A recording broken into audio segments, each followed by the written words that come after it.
In a show of unity against Islamic State, foreign ministers and other world leaders are in Washington to discuss ways to defeat the terrorist group. It is also their first time hearing from new Secretary of State Rex Tillerson outlining the Trump administration's strategy. Degradation of ISIS is not the end goal. We must defeat ISIS. I recognize there are many pressing challenges in the Middle East, but defeating ISIS is the United States' #1 goal in the region. As we've said before, when everything is a priority, nothing is a priority. We must continue to keep our focus on the most urgent matter at hand.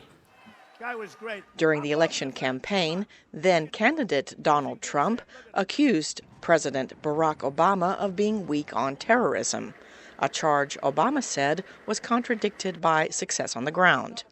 On Wednesday, Tillerson looked ahead, asking other countries to boost their contributions once IS fighters have been expelled from Iraq and Syria. And we must keep making the investment in liberated areas in Iraq and Syria to help innocent people rebuild and stabilize their communities.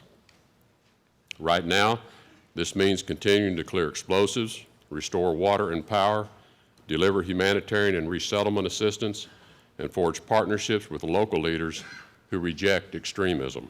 The stabilization phase will be crucial, according to national security analyst Michael O'Hanlon. Some of the critical issues are clearly how do we make sure that ISIS is driven out of Mosul and the rest of Iraq, but also how do we work together with Iraqis and more generally in the region to stabilize Mosul after the liberation of the city, so that ISIS or some other group doesn't just return later. Tillerson said the coalition must also fight IS online just as aggressively as on the ground, saying a digital caliphate must not flourish in place of a physical one. Cindy Saine, VOA News, the State Department.